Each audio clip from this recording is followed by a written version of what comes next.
Jika di Kendari, Sulawesi Tenggara ditemukan fenomena sejumlah desa fiktif yang menerima dana desa, maka liputan yang satu ini kebalikannya. Ya, ini karena ada desa Soposorik namanya yang merupakan salah satu desa tertinggal di Kecamatan Kota Nopan, Mandailing, Natal, Sumatera Utara. Desa ini sangat minim fasilitas.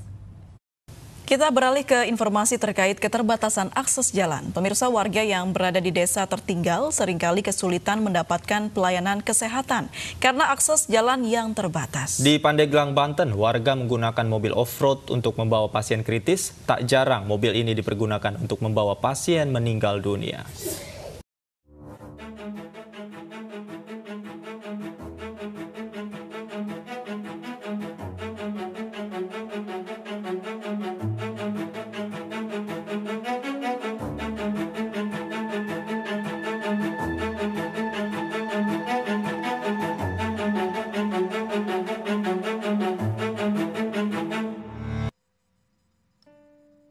Negara Indonesia merupakan negara kepulauan yang memiliki beragam masyarakat, mulai dari suku, ras, bahasa, adat istiadat, dan sebagainya. Sehingga dengan wilayah Indonesia yang luas ini memerlukan suatu tatanan sistem pemerintahan yang terdiri dari pemerintah pusat hingga pemerintah daerah. Desa merupakan kesatuan masyarakat hukum yang memiliki batas wilayah yang berwenang untuk mengatur dan mengurus urusan pemerintahan serta kepentingan masyarakat setempat berdasarkan prakarsa masyarakat, hak asal-usul, dan atau hak tradisional yang diakui dan dihormati dalam sistem pemerintahan Negara Kesatuan Republik Indonesia. Pasal 1 Ayat 1 Undang-Undang Nomor 6 Tahun 2014 tentang Desa.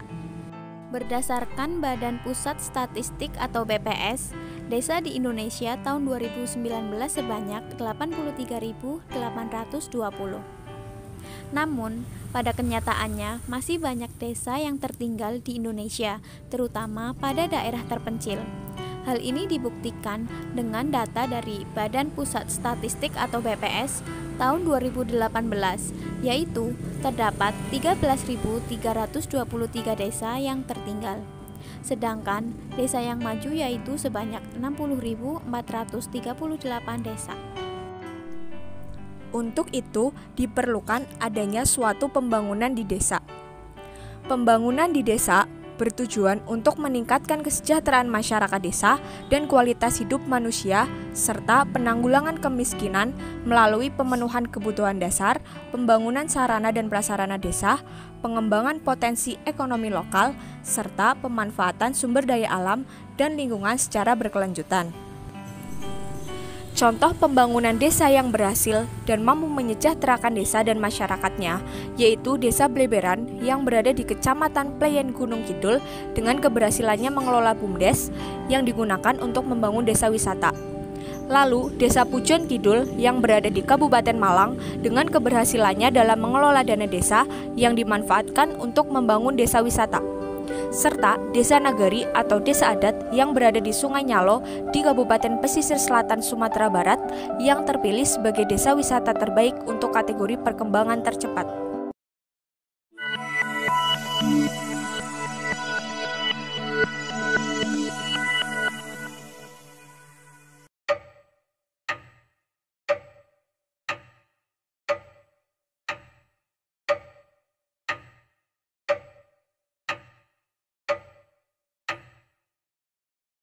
Dari beberapa contoh tersebut menunjukkan bahwa sudah banyak terdapat desa-desa yang berhasil di Indonesia dengan segala inovasi-inovasi yang dilakukannya. Sehingga hal tersebut mampu menaikkan taraf hidup sekaligus mensejahterakan masyarakatnya. Namun ternyata masih banyak juga desa yang statusnya masih tertinggal dan bahkan ada yang mengalami kemunduran. Di saat kota atau daerah lain dapat menikmati jalan, ada desa di daerah tertentu yang masih kesulitan mengakses jalan.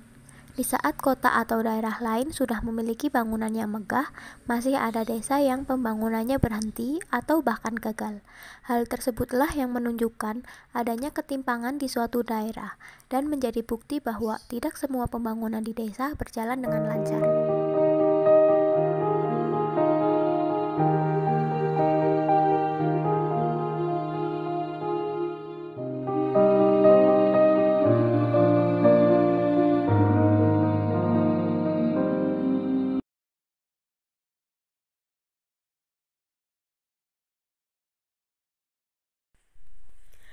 Masih banyak dijumpai desa tertinggal di Indonesia. Contohnya saja di Jawa Timur. Ada 2 desa yang masuk dalam kategori desa sangat tertinggal. 2 desa tersebut yakni Desa Ceruk Soksok, Kecamatan Binakal, Bondowoso, dan Desa Kedung Bendo, Kecamatan Tanggulangin, Sidoarjo. Desa di Bondowoso tertinggal karena memang daerah ini sulit dijangkau, sehingga diharapkan desa tertinggal tersebut harus bersinergi dengan desa terdekatnya. Inilah yang memang menjadi tugas kita bersama. Selain itu, di daerah Cianjur juga masih terdapat 5 desa yang sangat tertinggal, yakni Desa Gelarwangi, Desa Kadupandak, Desa Sukajembar, Desa Mayak, dan Desa Rancagon. Kebanyakan desa-desa tersebut tertinggal karena mengalami kerentanan masalah bencana alam, guncangan ekonomi, serta konflik sosial.